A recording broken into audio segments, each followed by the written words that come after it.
Fuck's sake. Alright, welcome to the voice reading of this shit story I wrote. I wrote this story based on 3 topics given to me from a friend. Those topics are tacos, farts, rim jobs, and they decided they wanted a 4th as well, so I threw in a 4th, and that is dragon dick. Yeah. Let's just hop straight into it. This is chapter 1, and the overall story is just called fucking Lord Crusty Krabs. Enjoy. This is the story of Lord Leopold Neville Blackness, or is he more, or as, well, see, I can't even fucking talk. This is the story of Lord Leopold Neville Blackness, or as he is more commonly known, Lord Crusty Krabs. Crusty was a middle-aged white man, and by middle-aged I mean 23, because he lives in the bad part of Mexico and probably gets shot by the time he hits 46. Anyway, I digress. This is the story of how Lord Crusty Krabs came to be. It was the year 2011, when Crusty was out walking his cat by the name of Bald Pussy, a name he ironically gave to a very fluffy cat. That was until his friend Kickflip rightfully pointed out that the cat was actually a rather hairy pussy, giving a cheeky smirk to his number 27 side bitch Guff, suggesting that she really has a proper overgrown jungle, somewhat like the Amazon.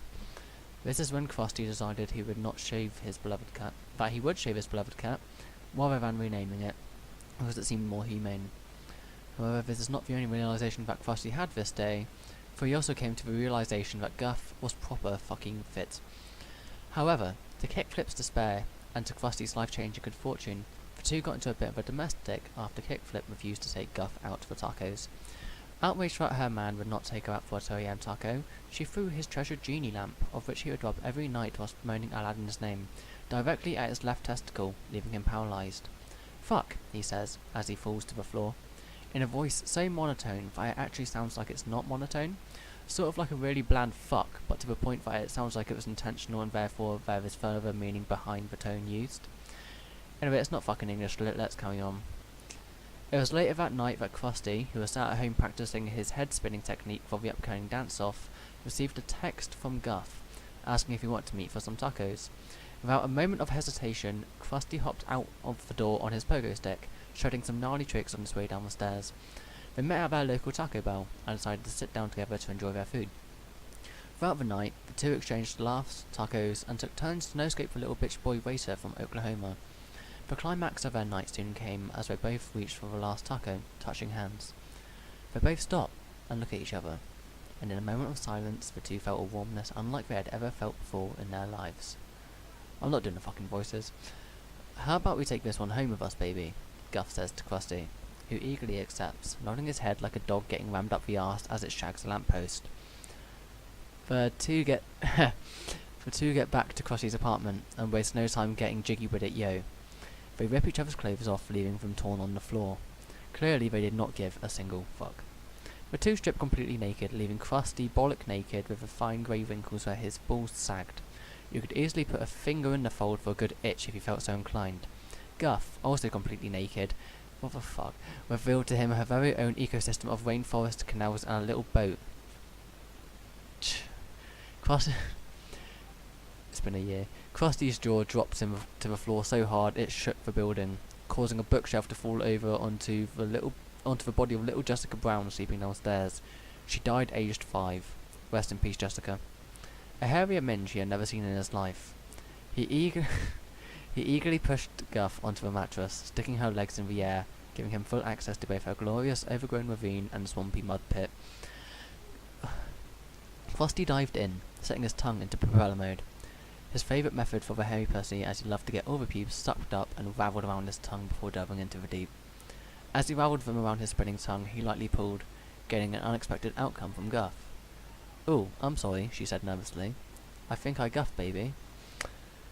He smiles and whispers to her, mouthful of pubes. "Do it again," and lightly pulls on her pubes. This time she lets out a prolonged fart directly into his face. He takes a deep breath and inhales the smell deeply, and licks his lips. "You got that taco scent on your ass, baby. That's freaky." And he moves himself down from her minge and begins to binge. "Damn girl, you not got toilet paper where you from?" he asks her, but without a smidge of judgment. Nah, baby, my mama used to wipe my ass, but she got killed last month in the tequila run, you know, so I ain't got no bitch to wipe my ass. Crusty smiles to himself. You let me handle that, baby. And moves into him her glorious arsehole, eating the crusty feces from her ass. Having licked the last bit up, she moans to him. You know, all those tacos from earlier have got me feeling kinda queasy, baby. She looks at him nervously and smiles. I got an idea, baby. Hold on. Don't do it yet, he says. Crusty runs over to the uneaten taco and quickly takes all of the food out from it, leaving the empty shell. He runs back over to Guff, who is desperately trying to hold in the Christmas log from ejecting from her ass. He bends down beneath her posterior and holds the taco up at the exit, and gives her a nod of approval, instructing her to release the load, with his mouth held at one end of the taco and her ass at the other. Letting out a loud grunt, the log slowly slides out of her ass, with a few farts from release of air with it. He continued to inhale the smell, as if it was his only source of oxygen. The log slid slowly down, squishy and wet, into the taco, and continued to flow slowly down, until it filled the taco. Crusty stood back up, and laid beside Guff, shit taco in hand. Would you like the first bite, my love? He asks. Let's take a bite together, she responds, with a relieved smile, and the two both take a sloppy crunch into the taco, chewing thoroughly before swallowing.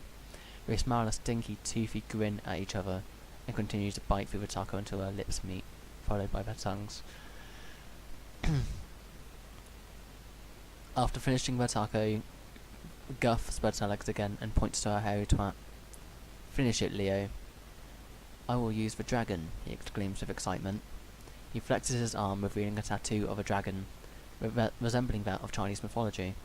The dragon was all black, with a white stripe running down its back, and the entirely appropriate inclusion of its beastly extension, its meaty carnivore, its brachiosaur, its fucking cock. Crusty looks Guff in the eye, and smirks to himself, letting out a confident snort, before plunging his elbow into a dark abyss, surrounded by moss. He continues to push and push his elbow in, until the dragon's dick was entirely concealed inside her, and began ramming it in and out at full pace, not stopping for any breaks. He went at it for roughly 3 minutes, as that was all it took for the dragon to claim its prey. Guff let out a loud moan, and her knees collapsed and her head fell back. What Crusty mistook for a mind-blowingly powerful orgasm was actually the sound of Guff's life being snuffed from her, suffering severe internal bleeding and damage to her organs from the dragon's dick. Crusty wiped his elbow and mouth, and left the building completely naked, leaving a polite note to advise of what had taken place, so the police could pick up the dead body and be on their way, understanding that the man behind this was a fucking freak, but also a god, and was not to be messed with. Reading of their nighttime antics, and with no name to know him by, the police donned him Lord Crusty, as they showed a specific interest in the man's raw sexual energy that possessed him to eat a crusty shit from a lady's arsehole.